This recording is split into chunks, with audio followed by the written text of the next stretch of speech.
Assalamualaikum warahmatullahi wabarakatuh. Halo anak-anak kelas 1. Bagaimana kabarnya hari ini?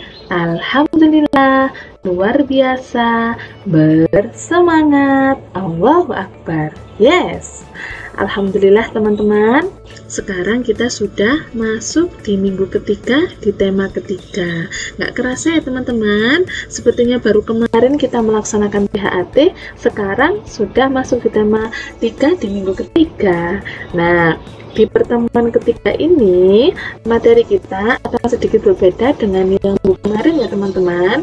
Kalau di pertemuan pertama dan kedua kemarin, kita membahas tentang kosakata benda hidup dan tak hidup. Di tema ketiga, di pertemuan ketiga ini, nanti kita kira-kira akan membahas tentang apa ya? Silahkan disimak penjelasan Ustadzah berikut ini.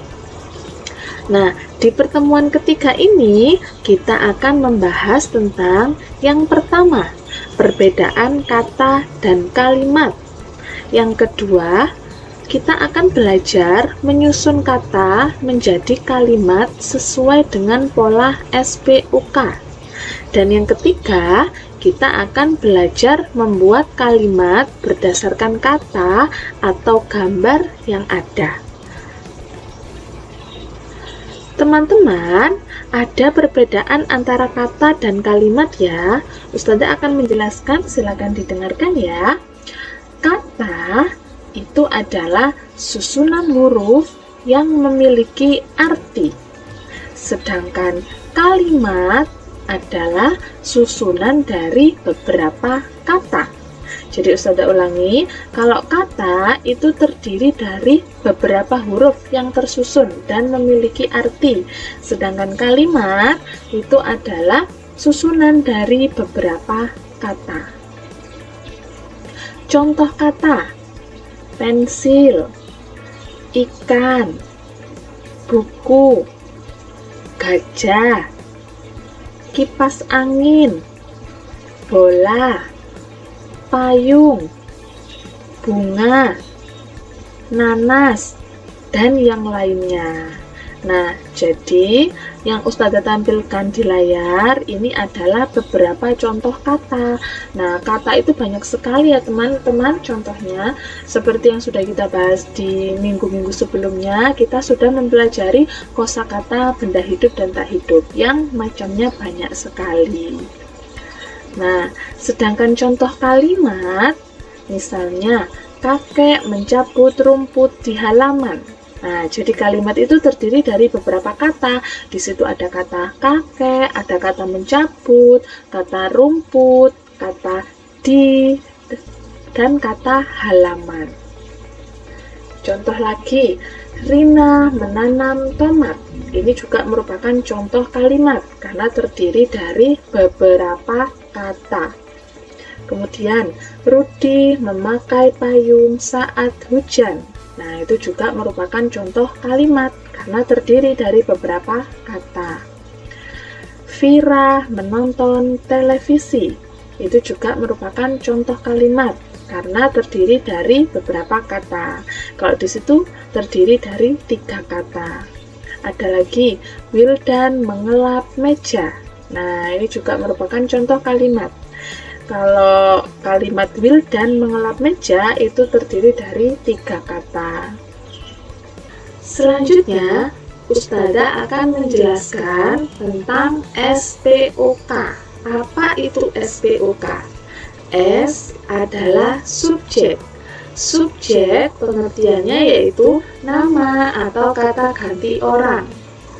Nah, sebelum itu Ustadzah mau menyampaikan, di sini Ustadzah hanya memperkenalkan saja teman-teman apa itu subjek, predikat, objek, dan keterangan. Nanti untuk detailnya teman-teman akan mempelajari di level atas. Di sini Ustadzah hanya memperkenalkan saja. Kemudian P. P adalah predikat. Predikat artinya nama kegiatan. Kemudian O. O adalah objek. Objek yaitu nama benda. atau bisa diartikan nama benda ya teman-teman. Sedangkan K adalah keterangan. Keterangan di sini yaitu bisa keterangan tempat, kemudian bisa keterangan warna misalnya, keterangan waktu, dan yang lainnya. Nah, jadi nanti ketika teman-teman belajar membuat kalimat atau menyusun kata menjadi kalimat, kita berpacu pada SPOK ini. Jadi ketika nanti menuliskannya, teman-teman itu harus urut. Yang pertama, misalnya itu harus nama atau kata ganti orangnya terlebih dahulu. Kemudian yang kedua, kita menuliskan nama kegiatan.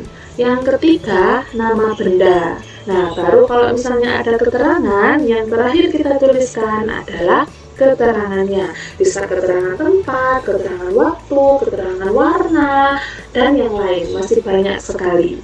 Jadi, Ustazah ulangi, ketika nanti menyusun kalimat, menyusun kata menjadi sebuah kalimat yang benar, urutannya adalah yang kita tuliskan S subjek atau nama kata ganti orang, kemudian berikutnya P predikat atau nama kegiatan, dan yang selanjutnya adalah O objek atau nama benda, dan yang terakhir K keterangan, bisa keterangan tempat, waktu, dan yang lainnya.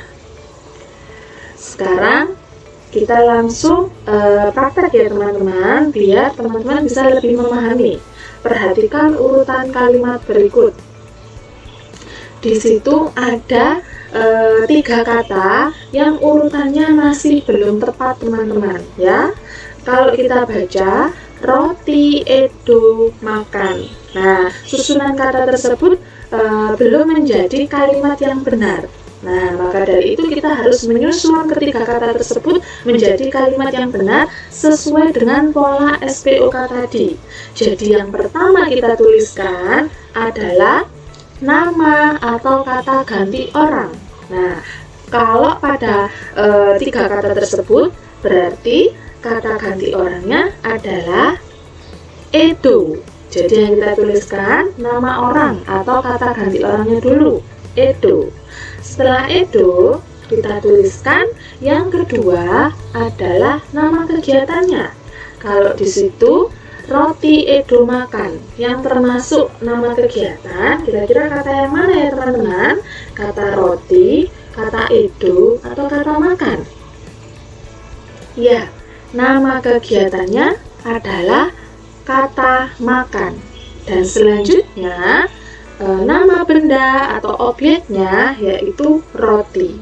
Jadi susunan kata yang benar atau kalimat yang benar adalah edo makan roti, bukan roti edo makan. Jadi yang di atas masih salah, yang benar adalah yang di bawah, edo makan roti. Selanjutnya, nah ini juga masih acak teman-teman ya, masih belum menjadi kalimat yang benar.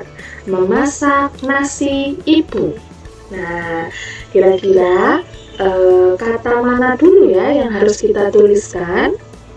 Ingat, yang kita tuliskan yaitu nama orang atau nama atau kata ganti orang. Kalau di sini berarti yaitu ibu. Ibu itu adalah kata ganti orang ya teman-teman.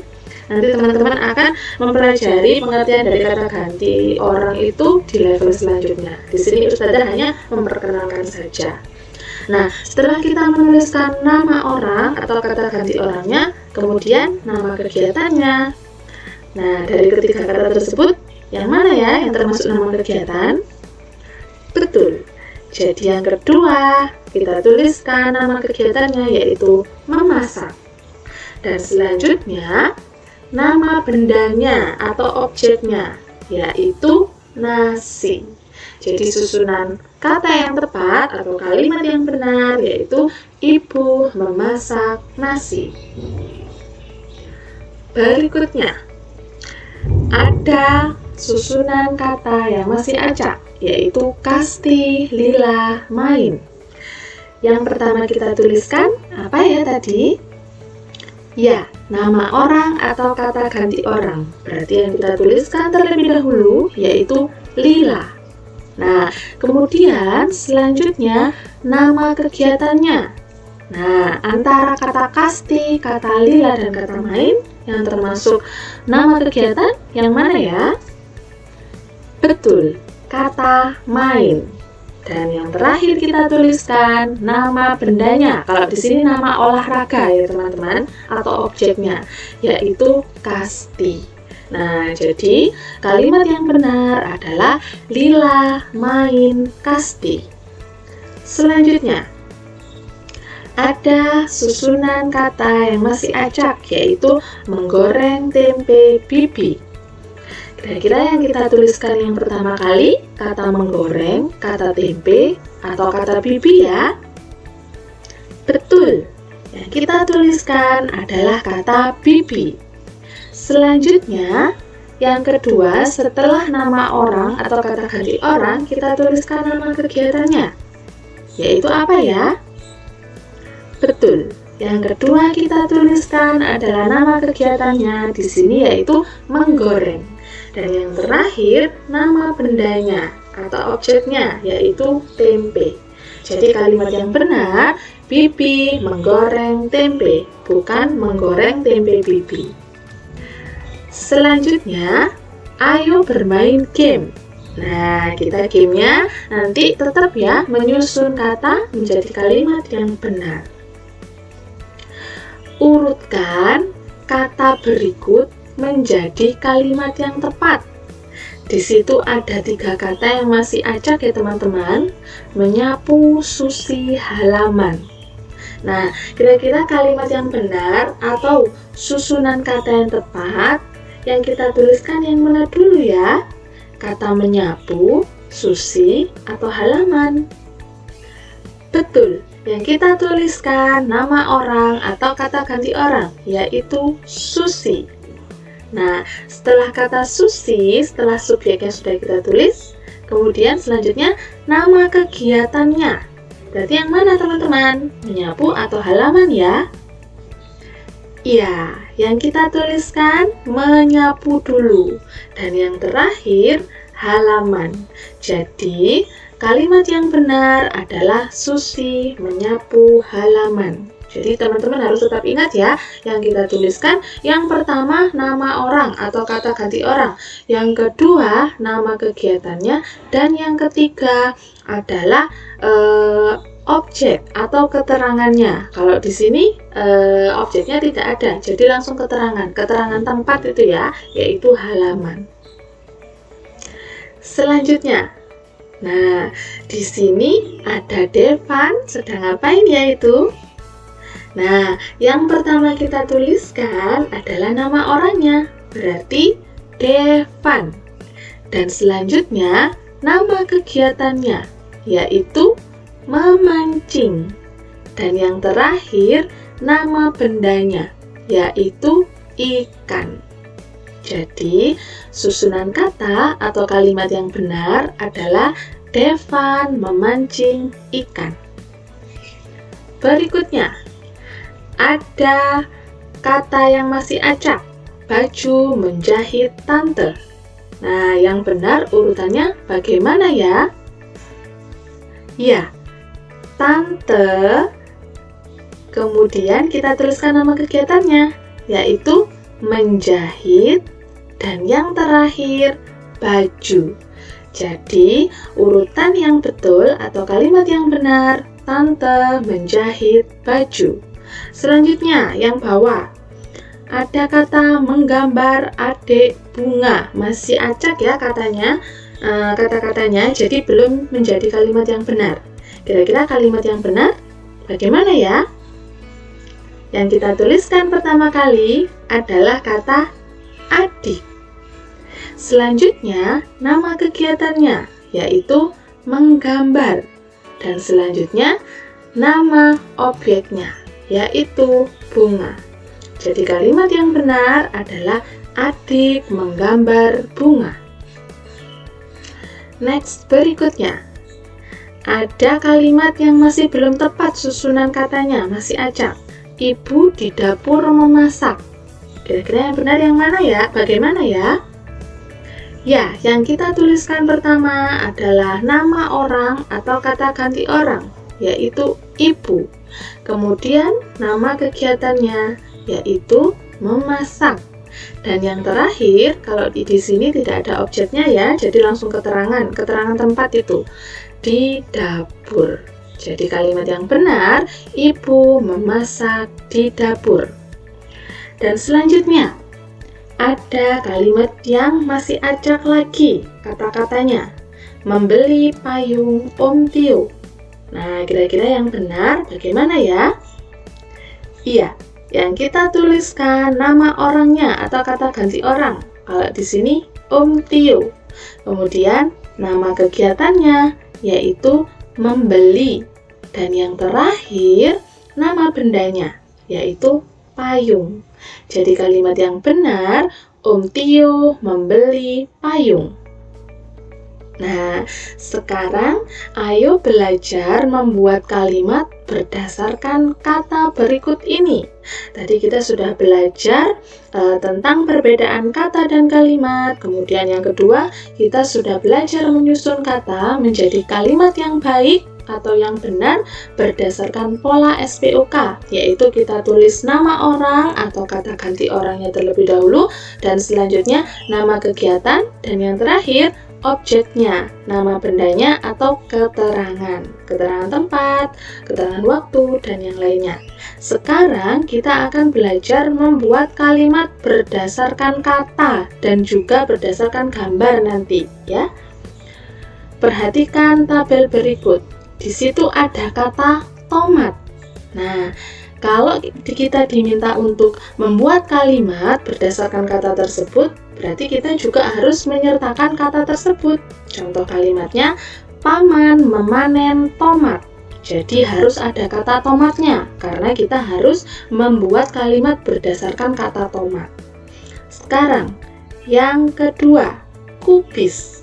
Nah, ketika teman-teman membuat kalimat, harus ada kata kubisnya. Contohnya, Bibi menanam kubis.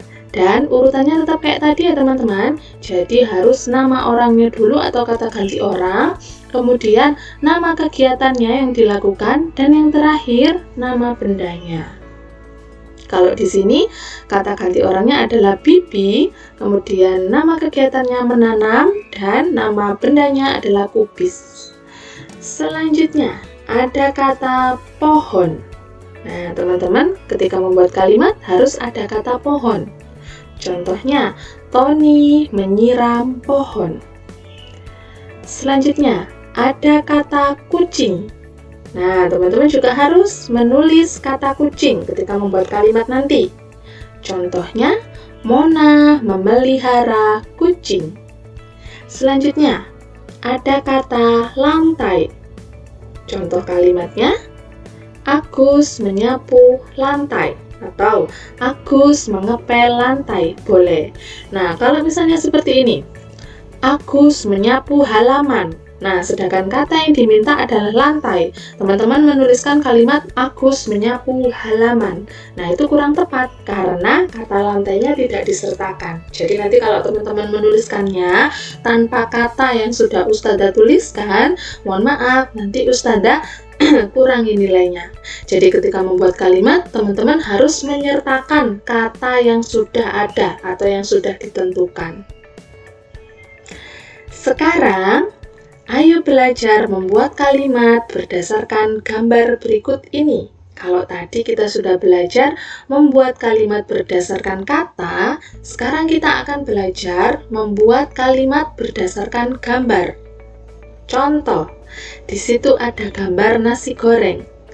Nah, kita bisa membuat kalimatnya seperti ini. Vicky sarapan nasi goreng setiap pagi. Jadi kita menuliskan kata yang merupakan nama dari benda yang ada pada gambar tersebut.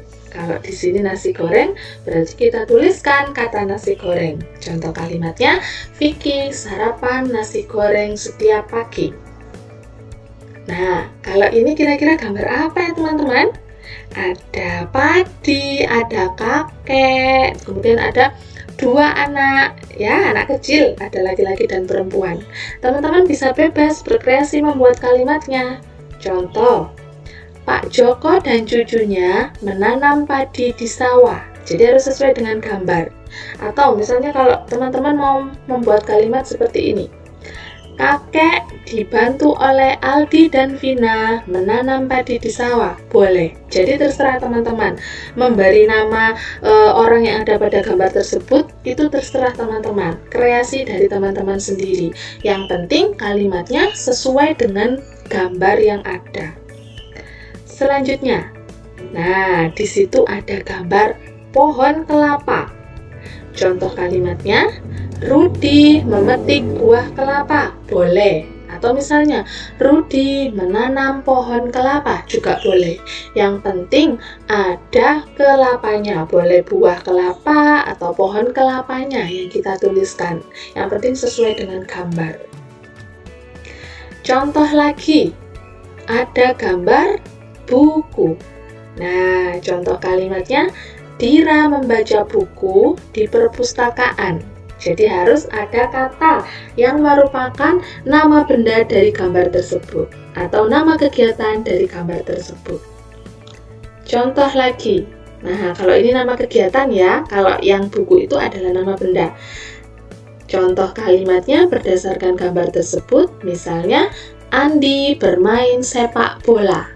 Nah, jadi tetap teman-teman ya, panduannya kita menuliskan kalimat itu harus sesuai dengan pola SPOK. Jadi nama orangnya dulu, kalau di sini nama orangnya Andi, kemudian selanjutnya nama kegiatan yaitu bermain, dan yang ketiga objek atau keterangannya, nama benda atau keterangannya. Kalau di sini nama olahraga ya, sepak bola. Jadi urutannya harus tetap SPO, subjek, predikat, objek, atau nama orang, nama kegiatan, dan kemudian nama benda atau nama olahraga atau yang lainnya.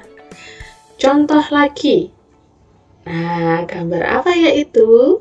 Nah, kita bisa membuat kalimat dari gambar tersebut, misalnya Tony minum susu. Boleh. Atau misalnya Hari suka minum susu coklat, misalnya, boleh. Nah, tetapi kalau di situ kan gambarnya kayaknya susunya warna putih ya. Nah, berarti teman-teman bisa menuliskan contoh kalimat yang lain seperti ini. Misalnya, Silvi setiap pagi minum 1 gelas susu putih. Boleh. Yang penting sesuai dengan nama kegiatan yang ada pada gambar. Jadi seperti itu ya teman-teman. Tetap Ustazah ingatkan sekali lagi, ketika membuat kalimat harus sesuai dengan pola SPO. Jadi nama orang, kemudian nama kegiatan, dan yang terakhir nama benda atau keterangan tempat, keterangan waktu, dan yang lainnya. Alhamdulillah, materi kita di pertemuan ketiga ini sudah habis teman-teman. Setelah ini teman-teman bisa beralih ke Google Classroom untuk mengerjakan game yang sudah Ustazah share ya. Nah, untuk teman-teman yang offline, mengerjakan worksheet yang akan Ustazah bagikan saat masuk di sekolah. Begitu juga nanti kelompok berikutnya seperti itu di minggu depannya. Nah, jadi silakan banyak berlatih menyusun kata menjadi kalimat yang benar dan banyak berlatih membuat kalimat berdasarkan kata atau gambar yang ada. Nah, sampai di sini dulu ya teman-teman. Tetap jaga kesehatan dan selalu semangat. Ustazah akhiri, wassalamualaikum warahmatullahi wabarakatuh. Dadah.